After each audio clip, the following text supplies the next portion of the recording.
Hello students, good morning. Now in this class I am going to explain about the discovery of proton. इससे first lecture हम लोगों ने discuss किया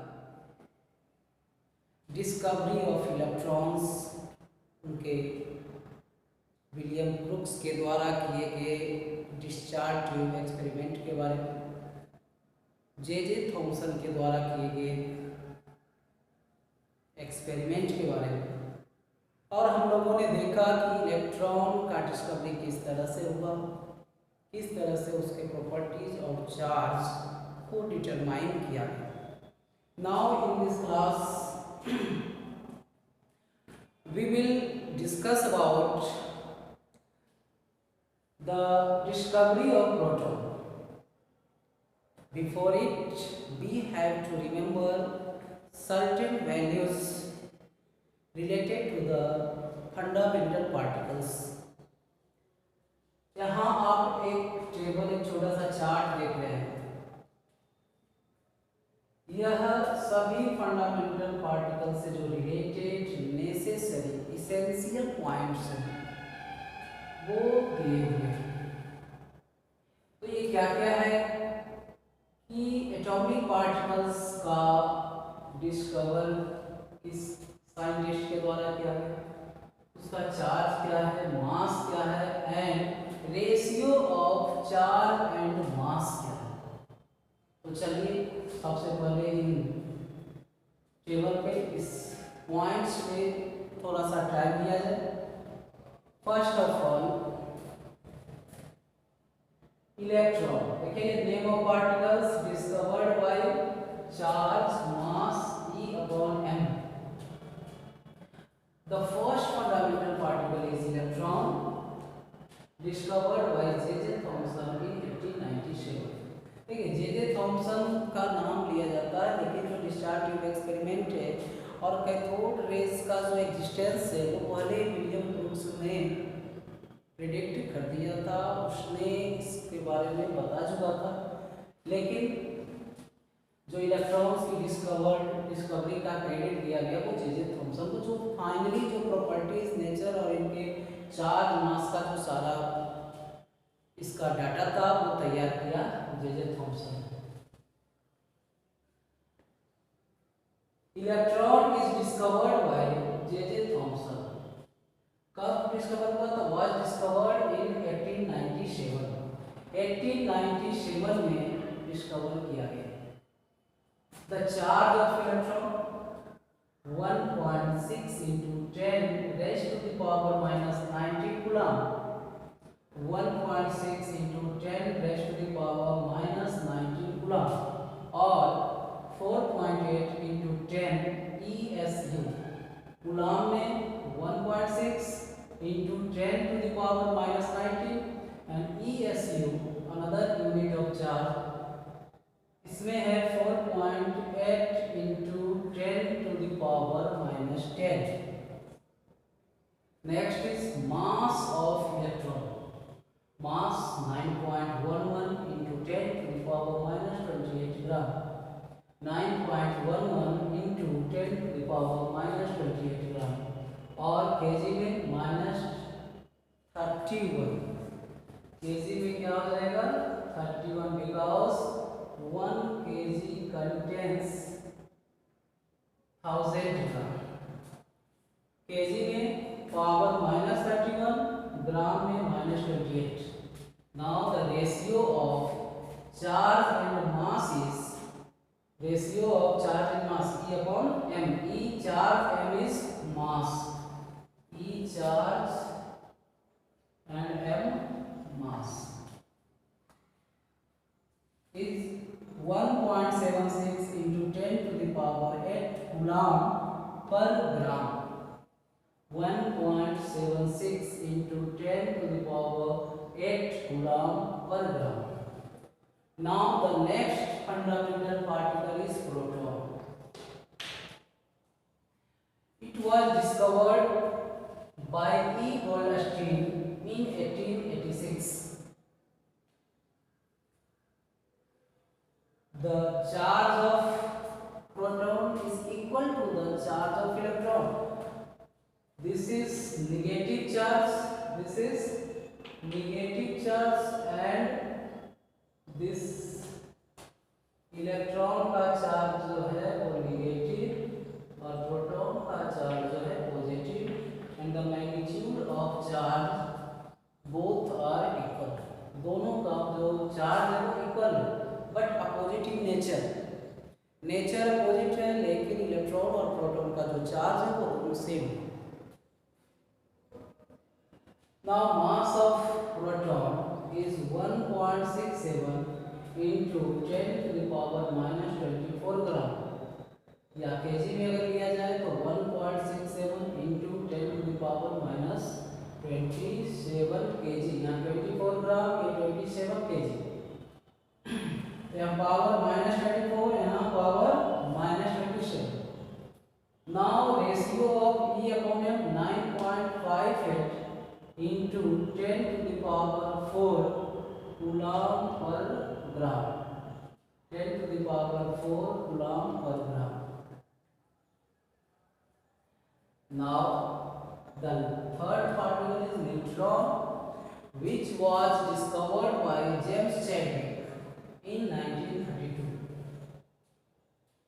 It is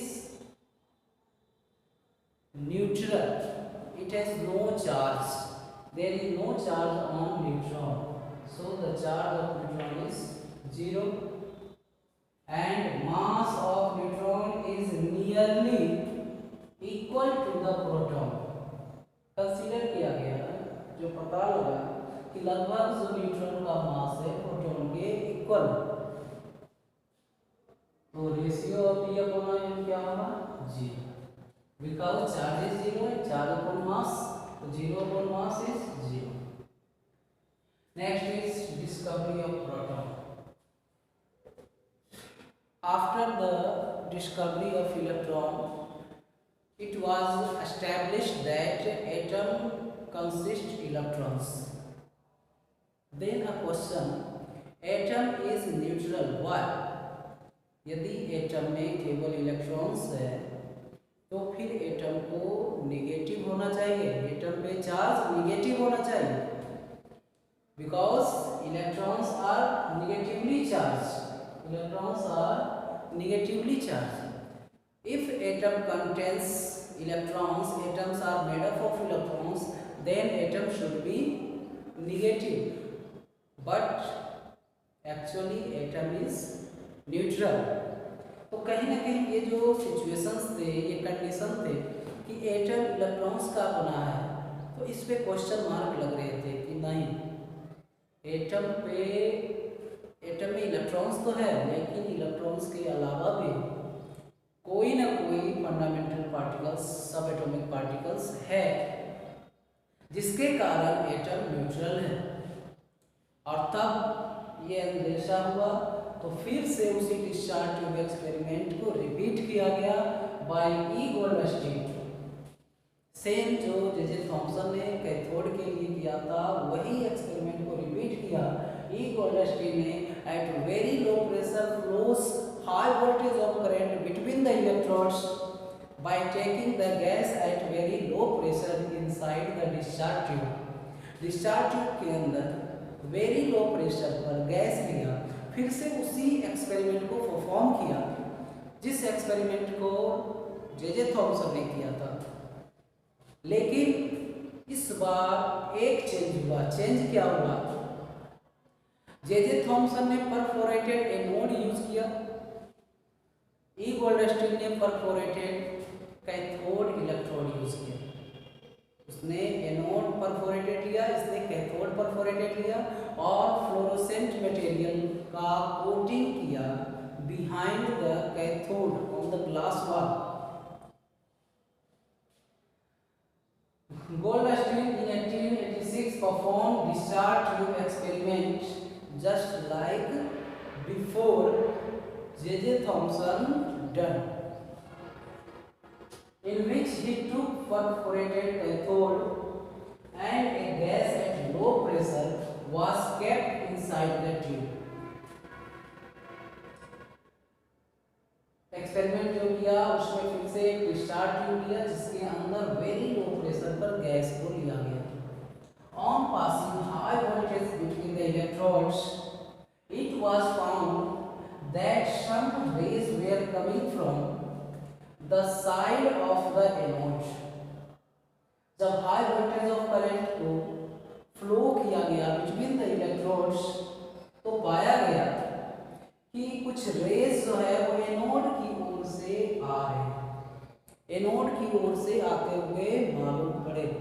ऐसा लगा कि एनोड से रेज आ रहा है because which pass through the holes in the cathode and produce green glow. और वो रेज जो है कैथोड में जो होल्स था, क्योंकि परफोरेटेड कैथोड यूज किया गया तो कैथोड में जो होल्स थे, जो छोटे छोटे छिद्र थे, छेद थे, उससे वो रे पास होकर ग्रीन ग्लो उत्पन्न कर रहा था। कहाँ पर? तो behind the cathode, behind the cathode on the glass wall coated with zinc sulphide. Cathode के पीछे की ग्लास वॉल को जिंक सल्फाइड से कोटिंग किया हुआ था, लेप किया हुआ था। अब जब जाकर रेज उससे टकरा रहा था तो ग्रीन ग्लो, ग्रीन चमक उत्पन्न हो रहा था। Because the direction appear from the anode, ऐसा लग रहा था कि ये रेज जो है वो एनोड की ओर से आ रहा है। So this rays are called anode rays और कैनाल रेज और पॉजिटिव रेज। इसलिए इस रेज को एनोड रेज कहा गया, कैनाल रेज भी कहा जाता है और पॉजिटिव रेज भी। Origin of the anode raise, देखिए डायरेक्शन से ऐसा प्रतीत हुआ कि एनोड रेज जो है वो एनोड से आ रहा है, लेकिन एक्चुअली ऐसा नहीं था। द रेज प्रोड्यूस्ड और emitted the space between the anode and cathode. Really जो है एक्चुअल जो फैक्ट है कि एनोड रेज जो प्रोड्यूस हो रहा था, जो एमिट हो रहा था, यह space between anode and cathode के बीच जो स्पेस था उससे वो उत्पन्न हो रहा था। Origin of the anode rays. These rays are believed to be produced as a result of the knockout of the electrons from the gaseous atoms by the bombardment of high speed electrons of the cathode rays on them. ऐसा माना गया कि ये raise जो है cathode rays से निकलने वाले जो हाई स्पीड ऑफ इलेक्ट्रॉन्स है उनके बम्बार्डमेंट से गैस जो लिया गया between the electrode inside the discharge tube, उस गैस पे बम्बार्डमेंट करने से, उस गैस से टकराने के कारण ये रेज उत्पन्न हो रहे हैं। कैथोड का जो रेज का जो इलेक्ट्रॉन्स है वो हाई स्पीड से डिस्चार्ज ट्यूब में जो गैस है उससे टकराने के कारण उस गैस से ये रेज उत्पन्न हो रहे थे। Anode rays are not emitted from the anode but are produced in the space between the anode and the cathode. Actually anode rays anode electrode से प्रोड्यूस नहीं हो रहा था।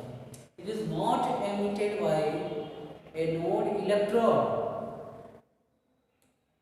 The anode rays are emitted, anode rays were emitted the space between the electrodes due to knocking by electrons to the gaseous present inside the discharge। जो gas discharge tube के अंदर लिए गए थे उस गैस से इलेक्ट्रॉन्स के टकराने के कारण एनोड रेज एमिट हो रहे थे, एनोड रेज उत्पन्न हुए थे। That means the reason behind the emission of anode rays, the reason behind the emission of anode rays due to striking the electrons with a high speed to the gas taken inside the discharge tube। यानी anode rays के उत्पन्न होने का कारण क्या था कि जो गैस डिस्चार्ज ट्यूब के अंदर लिए गए उस गैस से इलेक्ट्रॉन के टकराने के कारण उत्पन्न हो रहे थे। Now properties of anode ray, just like all the experiment before done by the J.J. Thomson to determine the properties of electrons. First properties of anode rays, same experiment किया गया, इसके भी anode rays के path में एक object रखा गया जिसका शार्प साइड ऑफ हुआ और ये डिसाइड हुआ, ये डिटरमाइन हुआ। That means the anode rays travel in a straight line, anode rays travel in a straight lines, their speed is much less than that of the cathode rays. Anode rays का जो speed है वो cathode rays से बहुत कम होता है। तो वहाँ देख रहे हैं क्योंकि मास का चेंजेस है, मास में वेरिएशन है, तो as we know that the object with heavy mass have low speed comparative to the lighter object. जितना मास इंक्रीज होता है स्पीड, उसकी वेलोसिटी उसकी डिक्रीज होती है, यानी जितना लाइटर ऑब्जेक्ट होगा उसकी स्पीड उतनी अधिक होगी। तो एनोड रेज का जो स्पीड है वो कैथोड रेज से बहुत कम होता है। They are made up of material particles, same activity किया गया, इसमें भी लाइट पैटर्न रखे गए in the path of anode rays and it begins to rotate, so it was determined that anode rays are made up of material particles. They are positively charged, इसमें भी electric field magnetic field apply किया गया on both side of discharge tube and it was found that anode rays deflected towards, it was found that anode rays deflected towards negative plate, और इससे ये पता चला that means anode rays carry positive charge. The value of E upon M, that means charge and mass, depends upon nature of the gas and the mass of the particles constituting the anode rays is also found to be different for different gases। यानी कि mass of particles जो है, जो anode ray जिस particle से बना है उस पार्टिकल्स का मास भी अलग अलग गैस के लिए अलग अलग है। The value of charge is also found to depend upon the nature of the gas, और ऐसा पाया गया कि the anode rays are made up of such those particles of charge whose charge is depend on the nature of gas। जिस particle का anode rays बना है उस पार्टिकल का चार्ज नेचर ऑफ गैस पे डिपेंडेबल है, नेचर ऑफ गैस पे dependable है। तो ये था प्रोटॉन की discovery. After discovery of electrons, it was found that atom is neutral but electron is negative. If atom consists of only electrons, then atom should be neutral. Atom should be negative. यदि atom में केवल electrons है तो atom को negative होना चाहिए, पर ऐसा नहीं था। Atom was neutral। अब न्यूट्रल है तो ये गेस करना या अनुमान लगाना, ऐसा थॉट होना, इस तरह के विचार उत्पन्न होना स्वाभाविक था कि अवश्य कोई another particles with opposite charge way present inside the atom, जरूर इसमें कोई ना कोई अपोजिट नेचर का, अपोजिट चार्ज का पार्टिकल्स प्रेजेंट है।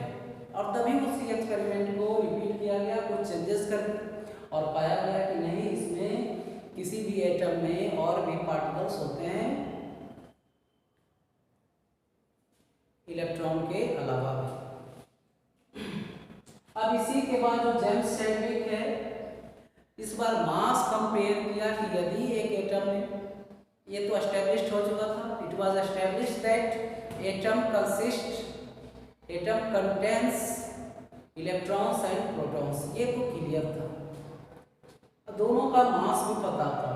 तो अब ये स्वाभाविक था कि यदि एटम में केवल इलेक्ट्रॉन्स और प्रोटॉन्स हैं, तो जो sum of mass of electron proton होगा वो should be equal to the mass of atom, ऐसा होना चाहिए। लेकिन देखा गया कि नहीं, मास में डिफरेंस था, एटम का मास और sum of mass of electron and proton वो अलग अलग थे। तब जेम्स चैडविक को फिर ऐसा लगा कि नहीं, another third particles must exist inside the atom. उसे ये लगा कि नहीं, इलेक्ट्रॉन प्रोटॉन के अलावा थर्ड पार्टिकल्स भी एटम में मौजूद है, क्योंकि हाइड्रोजन के अलावा जितने भी एलिमेंट एटम को लिया गया उसका मास, एटम का जो मास है वो इलेक्ट्रॉन प्रोटॉन के मास के इक्वल नहीं थे। अब तब जेम्स चैडविक ने फिर कुछ एक्सपेरिमेंट किए जो कि हम लोग नेक्स्ट लेक्चर में देखेंगे, और यह डिसाइड किया कि नहीं, इसमें भी थर्ड पार्टिकल्स है जिसपे कोई चार्ज नहीं है, that means the particle, third particle is chargeless but having the mass equivalent to the mass of proton.